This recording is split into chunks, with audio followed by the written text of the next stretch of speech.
Bonsoir à tous, bonsoir les chouchous, bonsoir les loulous. Je vais appeler cette vidéo le réel, l'imaginaire et le symbolique. Beaucoup d'entre vous qui me connaissaient depuis mes premières vidéos, vous m'avez vu délirer avec toutes sortes de comportements.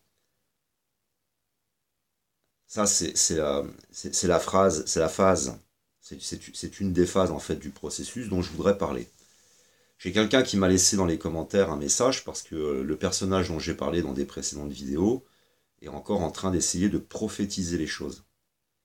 Il essaye d'annoncer les choses à l'avance, il essaye de démontrer des pouvoirs prophétiques. Alors il ne s'agit pas de m'acharner sur lui, hein, il faut pas les taper dessus, moi je vais arrêter. Alors j'ai expliqué que quand tu vis le processus d'individuation, si tu as des problèmes narcissiques, tu ne peux pas passer aux phases supérieures, et tu vas rester bloqué. Et c'est là qu'on a des personnages comme Macron, qui pensent avoir une mission, qui, euh, qui veulent toujours démontrer des talents, des choses exceptionnelles. On a, comme il s'appelle, euh, Alain Soral, qui est pareil, hein, c'est côté délirant, toujours à devoir montrer des choses exceptionnelles. On veut briller, et puis on annonce des choses et des choses, et on se plante constamment. Il se plante souvent constamment. Et vous avez ce personnage, j'ai pas envie de le citer pour les personnes qui arrivent là, c'est pas la peine, mais qui arrête pas d'annoncer qu'il va y avoir des sacrifices, qu'il va y avoir des choses. On voit bien le côté déjà délirant. Donc il y a la phase, et il va rester coincé dans cette phase-là. Ça veut dire flirter avec la folie, c'est de la paranoïa. On va essayer, là par exemple, le personnage essaye de dire que les gilets jaunes sont en rapport avec les rasoirs gilettes, et que comme dans les rasoirs gilettes il y a trois lames, trois manifestations, la troisième c'est celle qui coupe, c'est celle qui tranche, et il va y avoir du sang. À force de dire qu'il va y avoir quelque chose, il va peut-être y avoir quelque chose à un moment donné. Voilà, puis on espère qu'il arrive quelque chose. Et puis alors là, c'est. On voit bien aussi, j'avais expliqué que si tu es méprisant, tu n'entends pas le mépris.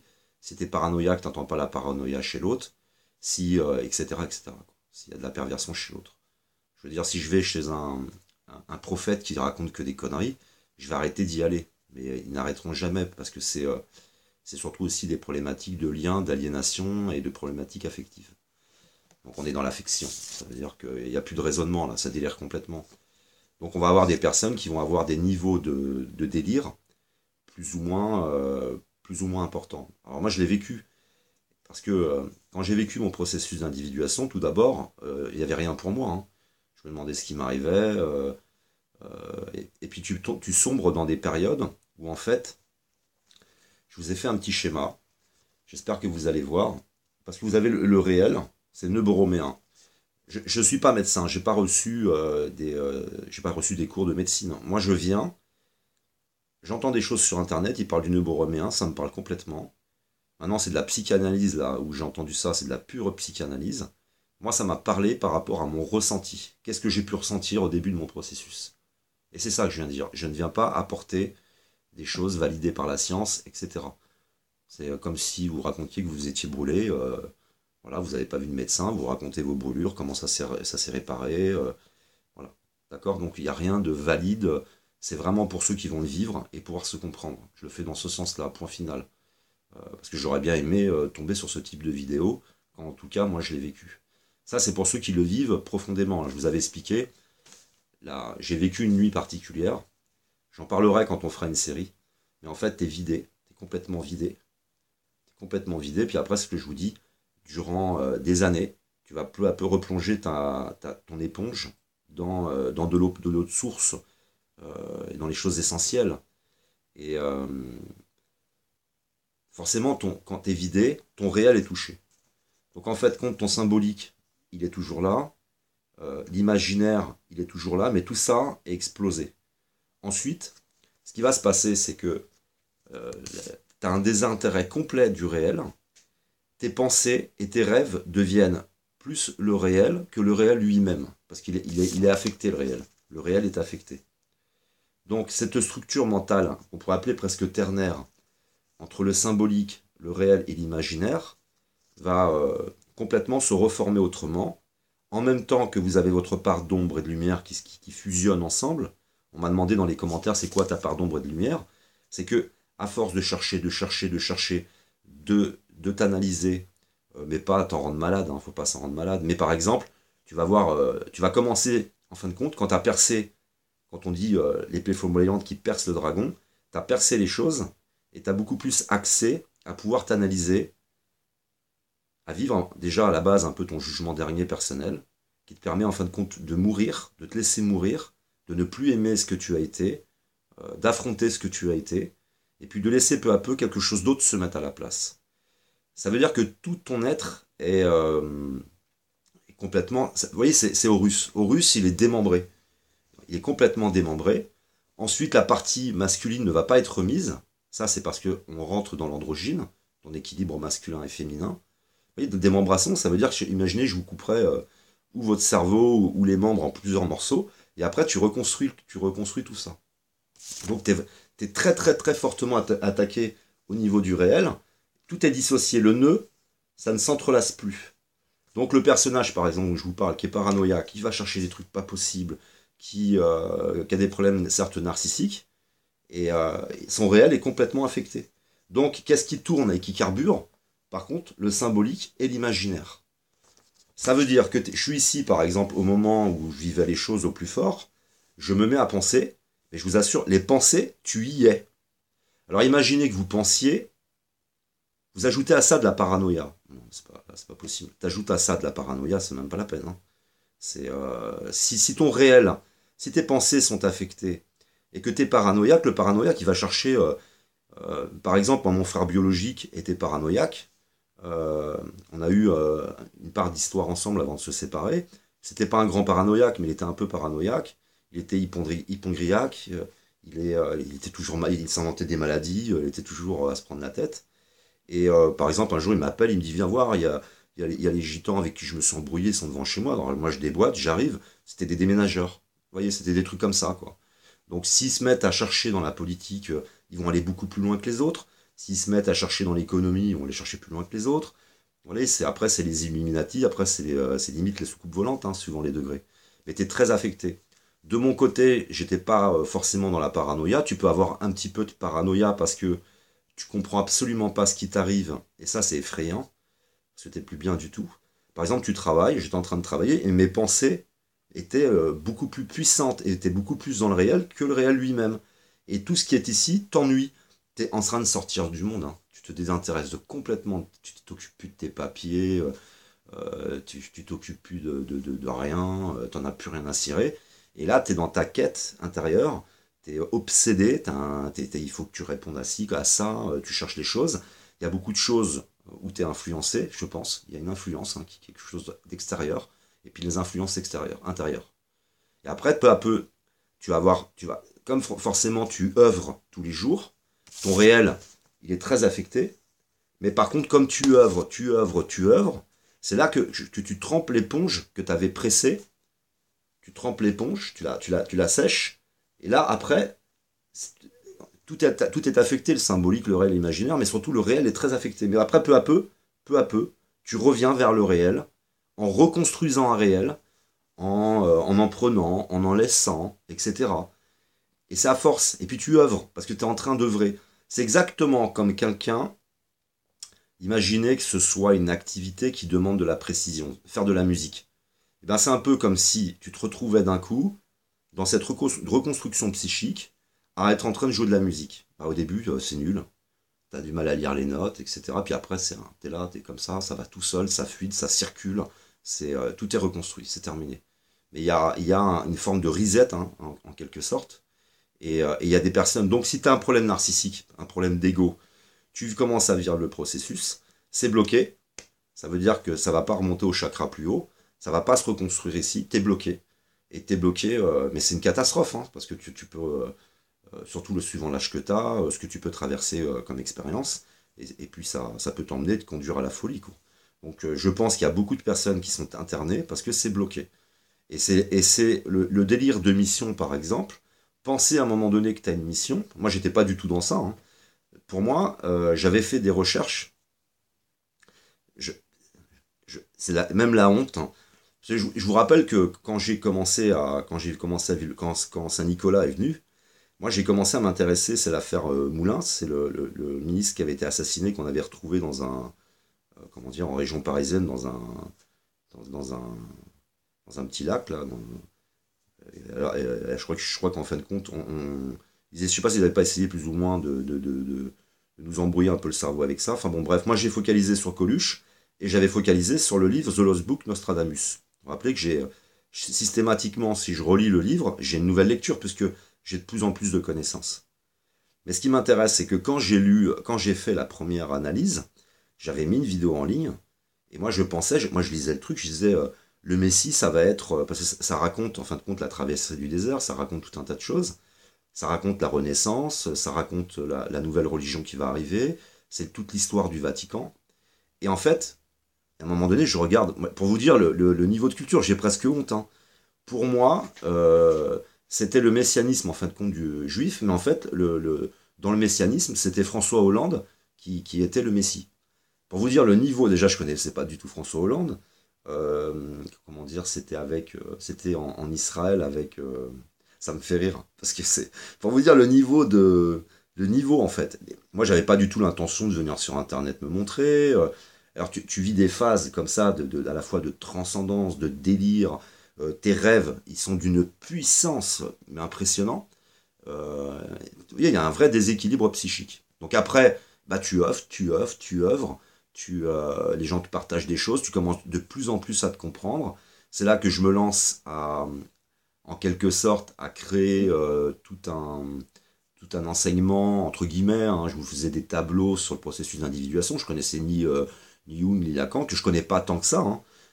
Si vous voulez, en fait, ce que je me suis amusé à faire pendant des années avec vous, j'ai regardé quelques vidéos, j'ai lu quelques trucs. Bon, bah, je dis, c'est bon, c'est ça, c'est ce que je suis en train de vivre. J'ai pas besoin d'apprendre par cœur ce que l'autre a apporté.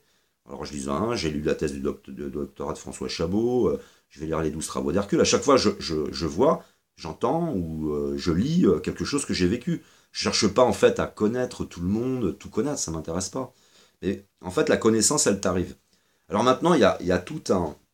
Moi, ce qui m'intéresse, c'est que il va falloir que tu ailles très loin pour aller la trouver, cette connaissance. La capacité à faire des tableaux comme je le faisais, la capacité à développer, c'est pas tout de suite. Dans un premier temps, c'est très délirant. Mais ça, c'est en toi, ça. Mais ça sort d'où, ça? Ça sort d'où?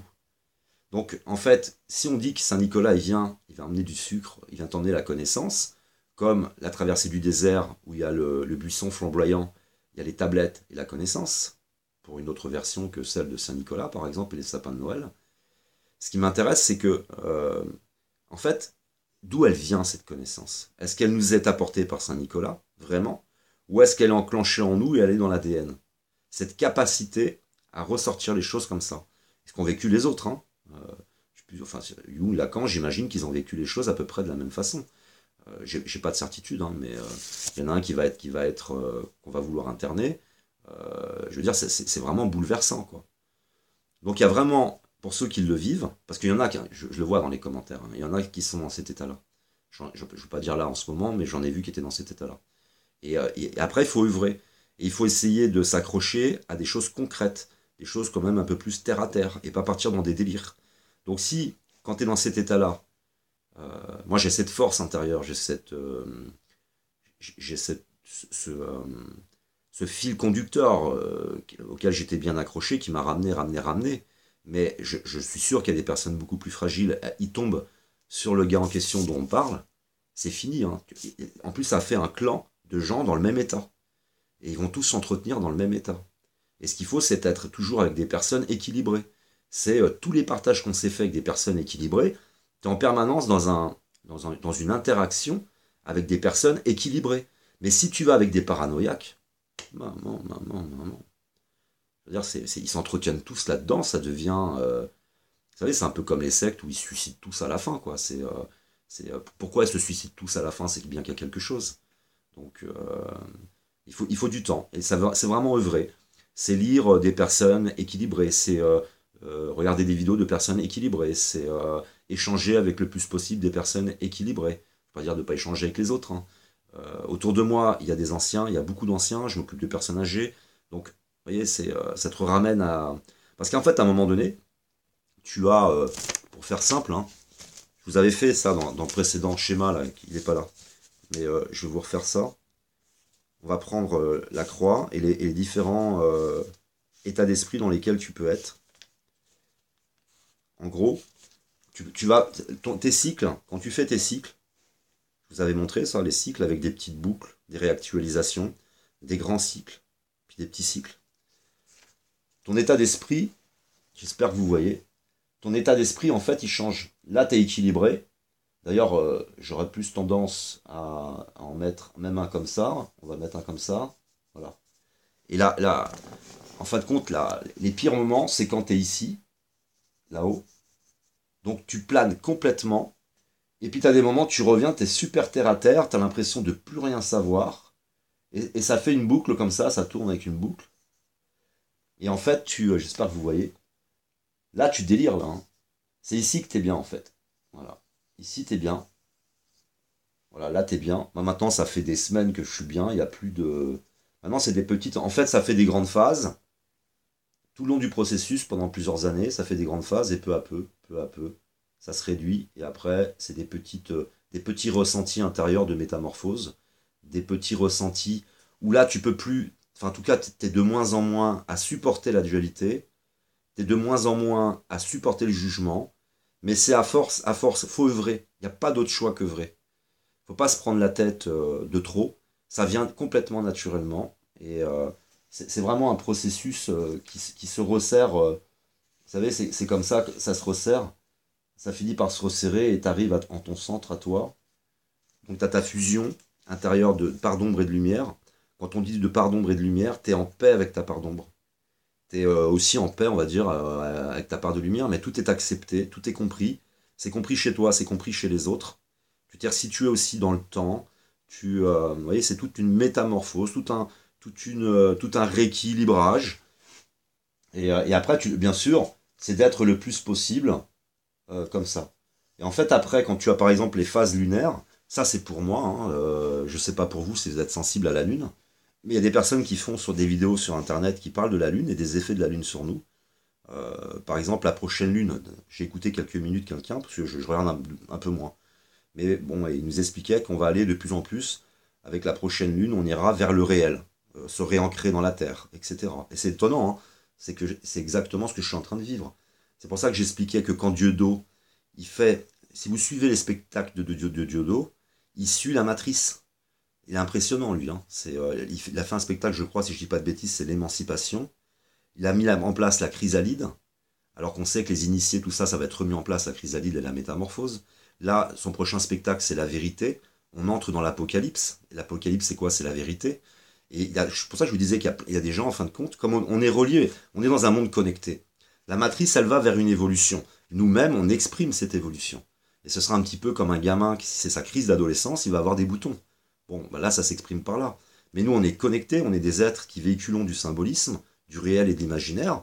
Et puis ta créativité, elle va être forcément un minimum affectée, touchée par l'évolution actuelle.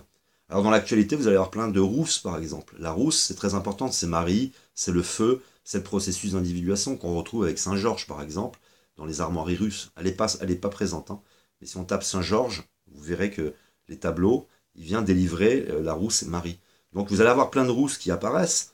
Vous allez avoir, aller sur décodage et perspective. Je le répète, il ne faut pas les déranger, sauf si vous amenez vraiment des éléments qui sont alignés sur leur travail. C'est pas un blog de rencontre, hein, c'est pas un blog de discussion, c'est un blog de recherche et de travail. Mais par exemple, vous verrez tous les signes. Alors il y a les signes des initiés, mais il y a des signes, c'est ce que dit Benji, il dit je comprends pas, c'est pas possible qu'il y ait autant de signes. Il dit mais c'est qui fout les signes? C'est les élites, c'est des répétitions. Mais si on prenait un organisme biologique, prenons un organisme biologique en mouvement. Maintenant, chaque mécanisme du mouvement, on lui donnerait des noms ou des codes. On dirait par exemple ce mécanisme s'appelle rousse, ce mécanisme s'appelle chrysalide, ce mécanisme, etc. Et ou avec des chiffres. Alors comme la matrice elle est en train de nous faire évoluer, nous qui sommes connectés à cette matrice qui ne formons qu'un, eh ben on va se mettre à mettre des rousses dans des spectacles, on voit des rousses qui commencent à apparaître partout, avec des dates précises, hein. C'est toujours un mécanisme global d'évolution, et la matrice exprime les choses, exprime les choses. Alors on voit des signes comme ça. Et après, si on n'est pas bien, si au niveau de notre construction on n'est pas bien, c'est là que souvent vous allez avoir des personnes, ils sont focalisés sur les symboles. Ils voient des symboles partout, ils voient des signes partout, Donc il y a l'imaginaire et carbure, parce que l'imaginaire, c'est ce que je vous disais, c'est mes pensées, qui étaient beaucoup plus puissantes que le réel.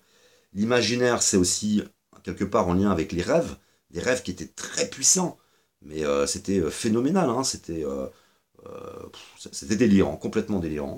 Et pour moi, c'était complètement délirant.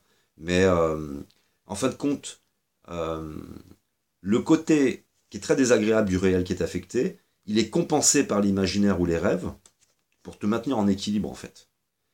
Comme tu t'isoles, tu t'intéresses plus au réel, tu vas manquer de choses, et c'est ton imaginaire quelque part qui rééquilibre, qui essaye de compenser les problématiques de réel. Puis après, peu à peu, tu vas nourrir ce réel par de l'expérimentation, par des relations, par des recherches, par des lectures, et ton réel est reconstruit. Tu t'es complètement donc débarrassé, je vous l'expliquais, tu t'es débarrassé de ton ancien réel. C'est fini. Il est complètement débarrassé.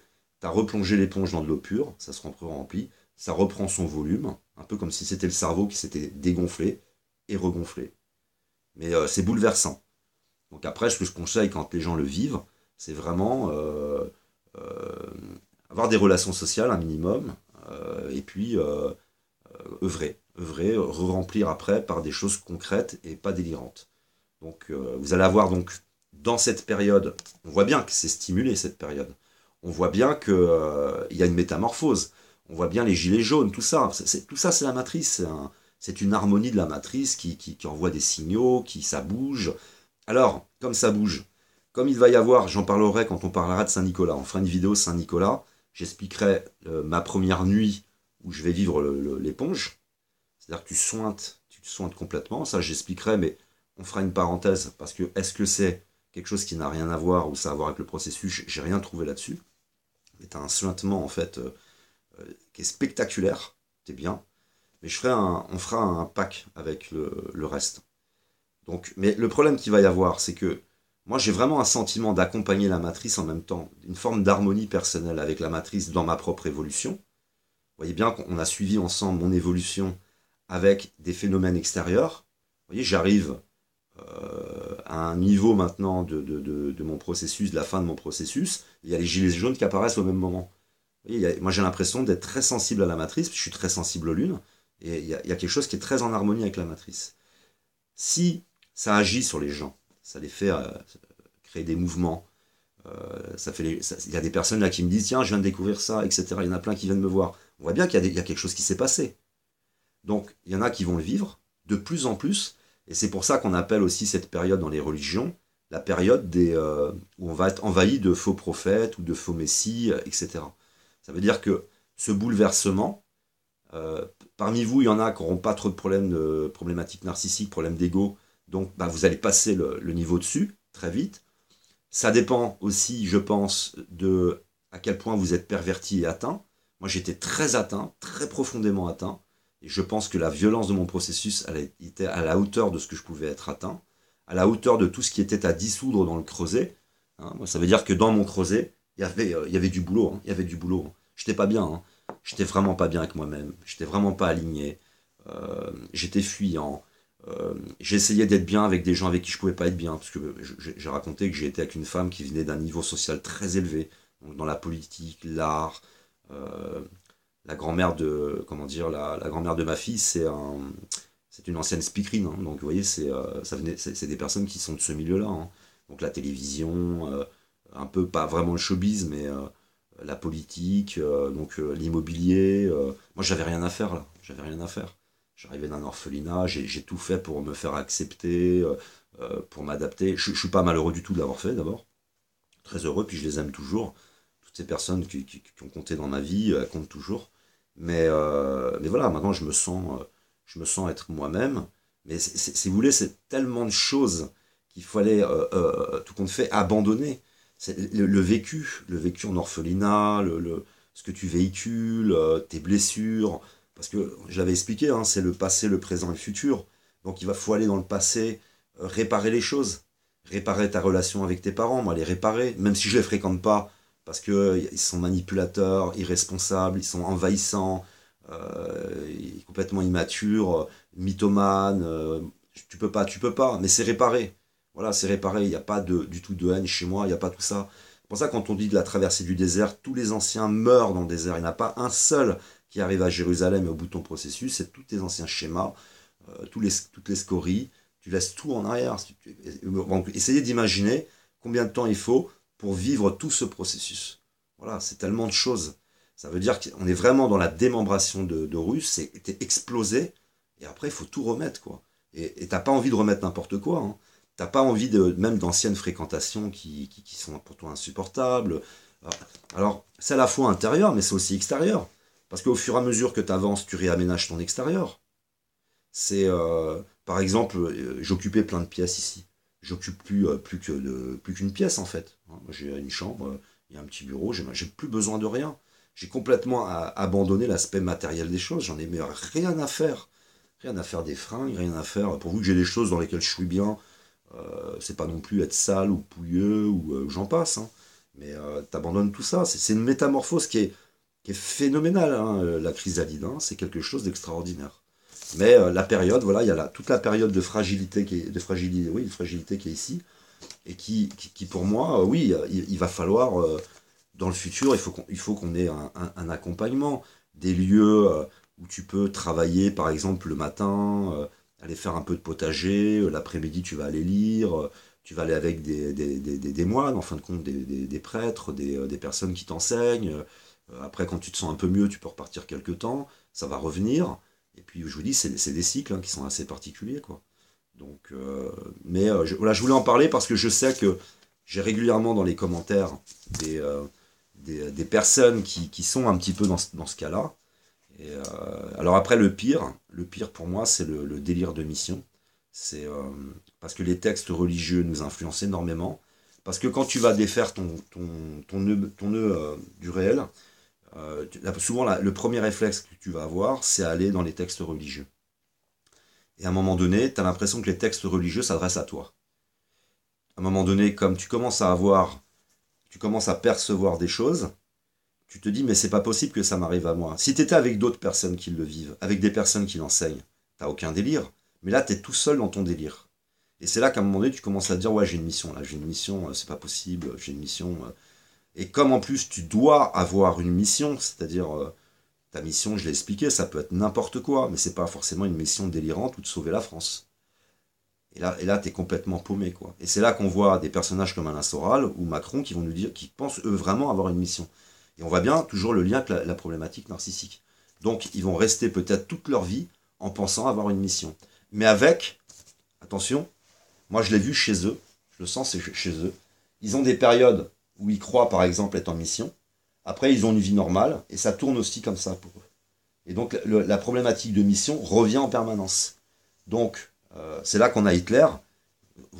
Enfin, vous vous rendez compte quand même, Hitler, ce qu'il a réussi à faire, quoi. Il a pu le faire parce que bien sûr, il n'y avait pas Internet. Je suis persuadé qu'Hitler, en cette période, il aurait pu développer quelque chose, mais ça aurait très vite dégénéré, parce qu'Internet, ça va trop vite. Il y a beaucoup de psychologues maintenant, beaucoup de sociologues. Il y aurait trop d'opposition. Ça veut dire que même la personne, elle se ferait descendre, je pense, avant d'atteindre un pouvoir aussi important que celui d'Hitler. C'est-à-dire qu'il y a des gens qui iraient se débarrasser de la personne, hein. Ils diraient, ah non, non, attends, on va pas le laisser, ça pourrait aller jusque-là, je pense. Si vous voulez, je pense pas qu'on puisse le revivre. Mais regardez par exemple des pays comme la Turquie. La Turquie a toujours eu des problèmes immenses à être une démocratie. Ils passent d'une dictature à une démocratie, d'une dictature à une démocratie. Et là où ils sont le mieux, c'est dans la dictature. Et ça l'équilibre le pays, parce que là-bas, ils sont très dans la religion, hein. Ils réfléchissent religion. Donc ils ont besoin, un peu comme nous, hein, il y a la binarité qui est très présente. Le binaire, il a besoin d'un leader charismatique. On n'est pas dans une société horizontale. C'est pour ça que je crois que la France, et ça c'est toujours pareil, hein, c'est des choses que j'emmène, que j'ai lues, la France est le creuset, et c'est elle qui passera le message à tous les pays du monde d'aller vers le ternaire et une société horizontale. Donc quand tu as compris ça, de mon côté, qu'est-ce que je fais? Je monte une entreprise avec ce qui va arriver là. Ça m'intéresse pas. Pareil, je vais faire quoi? Je vais écrire des livres, ça m'intéresse pas. J'ai décidé de mon côté d'accompagner le mouvement. C'est mon envie. Ce que j'expliquais, si je dois faire quelque chose même pour ma fille, pour moi, hein, il y a aussi pour moi, mais je veux dire, je préfère faire des choses qui me paraissent cohérentes par rapport à ce que je m'imagine qui va arriver. Mais ça, c'est mon réel. Je peux être en train de délirer. Tout ce que je vous apporte, en termes de ce que j'ai lu et ce que je m'imagine pour la suite du mouvement, je peux délirer. C'est mon réel. Et mon réel, il me dit aligne-toi là-dessus, et puis œuvre, participe. Parce que je pense que ça va être extraordinaire, et je suis persuadé que chacune de mes vidéos est un super investissement. Je ne parle pas financier, hein, mais c'est un super investissement. C'est pas jeté par la fenêtre, ça ne va pas servir à rien. Mais je suis recentré. Je suis recentré. Quand tu vis le processus, tu vas vers la foi. Tu comprends que tu es dans un mécanisme qui est très complexe. Moi, il me restera encore des longues années avant d'apprendre encore tout un tas de choses. Comme je disais, l'astronomie. Il y a l'humilité qui revient. Mais il y a aussi une chose. C'est que c'est passionnant. Et tu te dis, bon, ça se trouve, imaginez que dans 2 ans, je m'éteigne.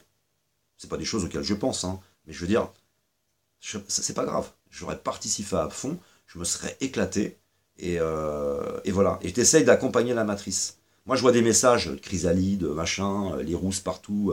Vous regardez les messages, je comprends, accompagner la matrice. Moi, je vais l'accompagner. Je vais pas aller en sens contraire. Je vais pas. Et puis, quand t'as vécu ça, t'es tellement plus matérialiste. Je veux que je fasse quoi? Alors, j'ai envie de m'éclater. Je vais m'éclater de cette façon-là. Je vais vivre à fond cette période-là. Et puis, peu importe si dans 1 an c'est terminé, j'aurais vécu à fond. Je vous l'expliquais, on a lu des choses, on s'était partagé des choses extraordinaires de personnes qui naissaient, ils écrivent un livre qui va avoir un impact extraordinaire, la personne elle décède. J'ai l'impression que la personne elle est juste venue écrire le livre. Alors est-ce que c'est pas un petit peu comme ça quelque part? Tu viens, tu fais ta part comme tu peux, tu participes comme tu peux, et voilà, quoi.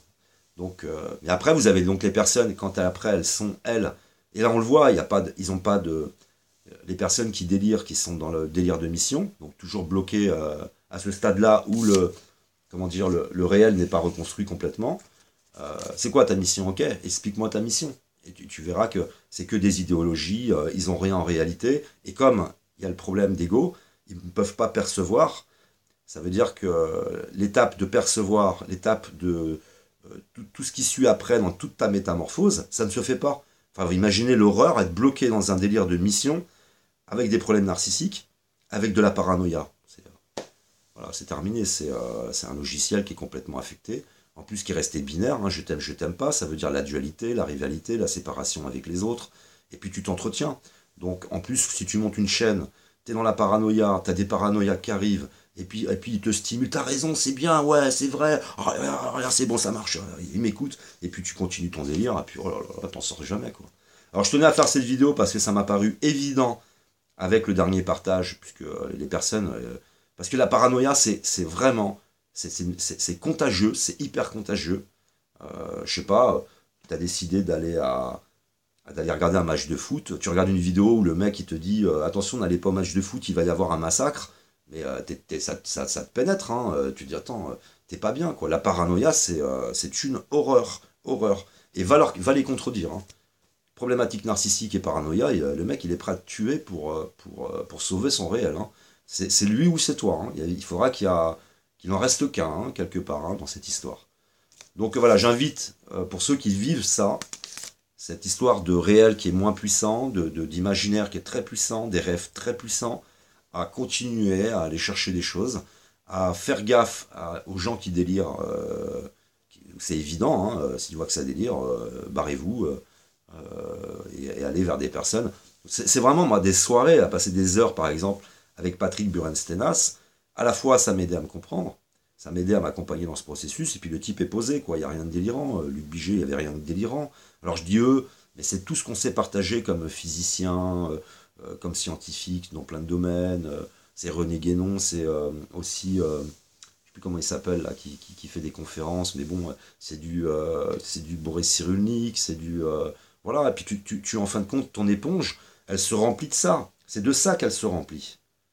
Mais si tu mets ton éponge dans une chaîne qui est paranoïaque, tu vas te remplir de la paranoïa. Tu vas te remplir du délire d'un type qui essaye de prophétiser des choses, il va se passer ci, toi t'es là dans le truc, et ton éponge se remplit de ça, hein. Et c'est là qu'on va avoir un débordement de malades mentaux en cette période. C'est pour ça qu'on parle aussi de feu psychique. Le feu psychique, c'est ça. C'est des personnes qui vont être dans un tel... Entre ceux qui vont pas pouvoir absorber toute la vérité, celle nous, on a fait déjà un grand écart, et je suis persuadé qu'il va me rester perso un grand écart encore à faire comment dire, avec le reste, ce qui va arriver, parce que je pense qu'on ne peut pas imaginer tout ce qui va arriver.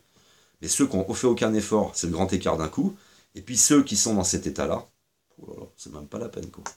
Donc voilà pour mon ressenti. N'oubliez pas que moi j'ai repris le nœud borroméen qui existe, hein, parce que ça m'a parlé, mais je ne suis pas un spécialiste du nœud borroméen, je n'ai pas suivi, j'ai pas été à l'école, j'ai pas suivi des cours de psychologie. Simplement, quand j'ai vu ce nœud borroméen sur internet, j'ai tout de suite, j'ai dit mais c'est ça quoi. Et c'est ça que j'ai ressenti. C'est vraiment. Alors par exemple, là on vous parle de psychose et de névrose dans la reconstruction du nœud borroméen. Les dépressions aussi qu'il peut y avoir. Donc il y a toujours des liens, hein. Maintenant, par contre, je n'ai pas vécu de dépression. C'est des pas la dépression dans le sens de la psychanalyse. La dépression, tu pleures, t'aimes plus la vie elle a plus de goût. Par contre, tu as des surpressions, des dépressions qui n'ont rien à voir avec ça. C'est plutôt des dépressions dans un état, dans ton état de conscience. C'est pression, dépression, état de conscience. Donc c'est surpression, ça redescend. Parce que c'est toujours un jeu de flux, hein. Quand on parle des chakras, quand on parle de tout ça, faut que tout, c'est tout. Mais c'est vraiment les organes, hein. Pour moi, il y a les organes sont concernés. C'est tout un système qui se réorganise. C'est tout un système où les connexions, elles se font autrement. C'est un peu comme si mon cerveau était connecté comme ça, et puis il se mettait à se mettre comme ça. Ça veut dire que tu passes du binaire au ternaire, toutes tes connaissances, elles font que tu n'es plus dans le bien et le mal, là tu es dans la compréhension, tu comprends les choses, tu perçois les choses, et tu n'es plus dans le bien et le mal. Voilà. Et après, avec, je le répète aussi, toute la partie extrasensorielle, métapsychique, comment tu es dans le ressenti. Et ça me fait toujours penser à l'enseignement du Jedi, vous savez, on lui bande les yeux, et on lui dit, tu dois, en fin de compte, ressentir les choses. Et ben c'est un peu ça. Alors c'est cinématographique, hein, on se comprend. Tu es vraiment dans le ressenti. Et puis, c'est extraordinaire. Des fois, tu ressens, par exemple, qu'on va t'appeler au téléphone. Tu ressens, sans la touche senti, ça. On pourrait penser des fois au hasard, mais quand de mon côté, c'est tellement fréquent que non, c'est pas le hasard. Et si, par exemple, j'ai un ressenti, ça marche pas si je le fais volontairement. Si je disais, tiens, je voudrais une Ferrari, il n'y a pas une Ferrari, on va pas me donner une Ferrari. Mais par contre, j'ai un ressenti au niveau de la poitrine. Je suis là, je me dis, tiens, je manque de boulot là. Je commence à manquer de boulot. Je vous assure que dans les 24 heures, quelqu'un m'appelle en me disant, tiens, on a besoin de toi, David, est-ce que tu peux venir? Ça me l'a fait pour plein de choses. Matelas, voiture, gazinière, plein de trucs, téléphone portable. Là, par exemple, j'ai un problème de portable. Je vous en avais déjà parlé de ça, hein. Et là, ça vient de recommencer aujourd'hui. Donc, je suis en train de jardiner chez des amis. Je suis en train de ramasser les feuilles, je ramasse les feuilles, et elle arrive, tiens, on n'arrive plus à t'avoir au téléphone. Bah, je dis, ouais, mon portable, moi, j'en ai marre, problématique, batterie, machin. Je dis, bah, je vais t'en filer un, j'ai un iPhone 4, je te le donne. Bah, je dis, je te le paierai quand même un minimum, mais puis voilà, le portable arrive. C'est des trucs comme ça qui sont extraordinaires. Et il t'arrive plein de choses comme ça. C'est de vous tous de l'autre côté. C'est le seau de Guillaume VIII de Montpellier que je vais trouver sur mes pieds. Il n'en existe que deux au monde. Je le trouve sous mes pieds, je cherche quelque chose. C'est vous de l'autre côté qui je suis là, je cherche quelque chose et vous me débloquez. Mais ça a été extraordinaire. Ça, c'est extraordinaire. C'est pour ça que je pense qu'il y a les anges et il y a les anges. Il y a vous. C'est-à-dire qu'on peut être des anges les uns pour les autres. On répond à nos besoins intuitivement. On m'emmène les choses, ça débloque, etc. Et ça n'a pas toujours été parce qu'à un moment donné, je me suis dit, c'est peut-être le hasard, c'est-à-dire que par rapport à une quantité en fait de personnes, bah, que forcément dans la quantité il y en avait un qui allait déposer peut-être le lien. Après il y a aussi peut-être ceux qui vivent le processus en même temps que moi, donc forcément ils ont les mêmes pensées, hein. Il y a une synchronicité dans notre processus, on se passait des choses. Mais après j'ai vu que quand je refaisais des chaînes, on était peut-être 200, 300, il y avait très peu de commentaires et puis boum ça débloquait encore. Ça veut dire qu'il y a quelque chose qui t'aide à débloquer et que tu restes pas bloqué, quoi, systématiquement. Puis le saut de Guillaume VIII de Montpellier. Guillaume VIII de Montpellier, il est à Montpellier. Je vois pas ce qu'il vient foutre ici, hein, à l'ouest de la France. Non, il y a un truc là, hein, je tombe là-dessus. Moi, je dis qu'on est au milieu d'une matrice. Ça me fait penser au film Matrice, hein, en fait. Hein. Matrix. Parce que tu vois qu'en fin de compte, à un moment donné, tu commences à ressentir les choses autrement. Tu vois les synchronicités. Et c'est ce cap-là maintenant qui me reste à passer. Ça a une harmonie avec la matrice, dans le ressenti, dans la foi qui t'apaise, La foi, il y a le foie, c'est toutes les fonctions du foie. Le foie filtre. Il a de nombreuses fonctions, regardez sur Internet. Et ben, c'est ces fonctions-là qui sont là maintenant. Ça filtre les choses. Tu te laisses pas embêter par des mauvaises idées. Tu t'insistes pas trop dans des mauvaises directions. Ça filtre, ça réactualise. La foi, ça t'inspire. Et t'es dans tout un ressenti, quelque chose sensoriel d'extraordinaire. Donc c'est toute une métamorphose vraiment qui est énorme, quoi, hein. C'est vraiment exceptionnel, hein. Donc voilà pour cette histoire de symbolique de réel et d'imaginaire. Je pense que parmi vous, ça va vous parler. Et c'est jamais régulier. C'est pas une période de 6 mois. Non, ça peut être une semaine. Après, c'est vraiment toujours comme ça, hein. Tu tournes là-dedans. C'est jamais complètement régulier. Et tu es en train de tourner là-dedans, dans cet état-là. Et après, ça se réharmonise. Pour ma part, une humeur constante. Je suis quelqu'un qui a toujours eu. Je suis plutôt une humeur constante, quoi. Je suis pas quelqu'un qui il se lève le matin, qui est désagréable, qui est machin, qui est. J'ai toujours eu une humeur plus ou moins constante, qui je pense m'a aussi beaucoup aidé dans le processus. Voilà, donc bon, j'essaierai après, on verra de faire une série du début à la fin, mais je pense que là déjà, ça va parler à beaucoup. Ça va en aider beaucoup d'entre vous, j'imagine, pour ceux qui le vivent violemment.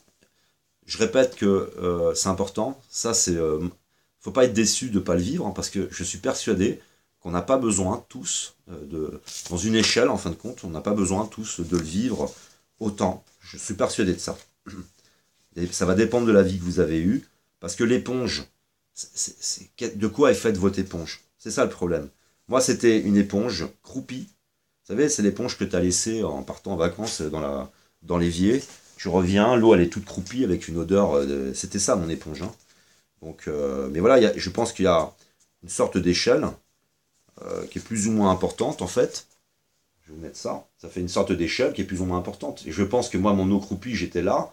C'était super violent. Puis il y a des personnes qui ont juste besoin, en fin de compte, de vivre une petite métamorphose et de remonter. Et il y a des personnes qui doivent redescendre et remonter, quoi. Enfin, je pense qu'on se comprend. Ça veut dire que je ne pense pas qu'on le vive tous déjà de la même façon, exactement de la même façon, et surtout pas de façon aussi puissante. Et c'est comme toutes les générations qui arrivent. J'ai vu là beaucoup de jeunes. Ma fille, c'est une jeune ternaire qui n'a pas vécu tout ce que j'ai vécu. Elle a quand même été, elle a quand même eu une vie pas mal, je pense, hein. Mais il y a beaucoup de ternaires qui sont en train de naître ternaires. Pour moi, j'en suis sûr. J'ai pas de preuve de tout ça, mais je vois tellement de jeunes proches de la nature, sensibles. Pourquoi ils vivraient un processus violent, profond? Non, je pense pas. Et après, il y a, comment dire, la société dans laquelle on baigne, hein. Parce qu'il y a ça, hein, c'est se débarrasser en fait de toutes nos croyances, hein. L'éponge, c'est tout ce que je croyais de moi, tout ce que je croyais de la société. C'est l'apocalypse, hein. Puis après, tu remplis ton éponge. Donc, c'est quand même pas rien comme processus, hein. Voilà. Je pense que ce sera une vidéo pas trop mal et qui sera utile. Je vous remercie de m'avoir écouté. Je vous aime, que l'amour, l'art et l'autre soient avec vous.